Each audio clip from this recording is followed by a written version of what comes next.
One, two, three, four, H-A-L-L-O-U, Chan. Are you okay? Well, I'm okay. Based on true story. Hari itu setelah rapat kantor, Pak Alex mengungkapkan perasaannya pada Citra. Dan Citra bingung, karena Pak Alex kan udah punya istri. Hai, jadi kali ini kita bahas lagi soal perselingkuhan. Nama dia Citra, perempuan 23 tahun lulusan universitas swasta di Jogja. Citra anak perantauan, karena nyaman tinggal di Yogyakarta, dia pengen kerja di kota ini dan akhirnya diterima di perusahaan A. Gajinya UMR ditambah lingkungan kerja toksik, membuat Citra melamar pekerjaan lain. Saat proses wawancara di perusahaan B, tiba-tiba ada seorang pria masuk ke ruangan wawancara dan memuji Citra cantik. Citra pikir dia staf HRD di perusahaan itu. Wawancara hari itu terbilang sukses, kecuali ada perdebatan soal negosiasi gaji. 1 minggu kemudian, tiba-tiba ada yang ngechat, "Citra, ini gimana? Kamu jadi masuk kerja nggak?" Citra bales, "Ini siapa?" "Ini Alex, kita ketemu pas wawancara itu," jawabnya. Pak Alex selalu menjelaskan kalau Citra gagal masuk di perusahaan B karena gaji, dan menawarkan Citra kerja di perusahaannya. Dari situ Citra tahu kalau Pak Alex dan temannya Pak Rian mendirikan perusahaan startup dengan karyawan 20 orang. Citra tentu mau dong. Selama bekerja, Citra lebih banyak berurusan dengan Pak Rian. Sampai suatu hari, Pak Rian menanyakan apakah Citra diundang ke pernikahan Pak Alex. Citra menjawab tidak.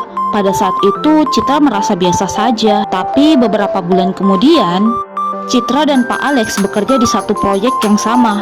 Dari situ mereka banyak menghabiskan waktu bersama hingga traveling keluar kota. Bahkan Pak Alex mengenalkan Citra ke circle pertemanannya. Citra sadar kalau dia mulai suka sama Pak Alex, tapi juga dia bingung karena Pak Alex sudah nikah. Apalagi hari itu setelah rapat kantor, Pak Alex mengungkapkan perasaannya pada Citra. Kesalahan pertama Citra adalah mencoba menjalani hubungan terlarang itu karena alasan cinta. Awalnya hubungan Citra dan Pak Alex begitu manis. Semua permintaan Citra diturutin. Semua terasa begitu indah. Sampai semua orang di kantor mengetahui hubungan mereka. Jujur saja, Citra merasa malu dan bersalah. Tapi Pak Alex selalu meyakinkan Citra dia nggak usah dengar omongan orang lain. Dan itulah kesalahan kedua Citra. Benar saja, nggak lama Citra dilabrak oleh istri sah Pak Alex. Reputasi Citra rusak hingga ia disuruh resign sendiri. Karena itu, ia harus mengangkat kakinya dari Yogyakarta dan pulang ke kampungnya. Sampai beberapa bulan kemudian, teman-teman di circle Pak Alex ngasih tahu Citra kalau dari dulu Pak Alex suka PDKT sama cewek-cewek lain. Citra benar-benar menyesal harus merusak masa depannya, dicap pelakor demi laki-laki refleks seperti itu.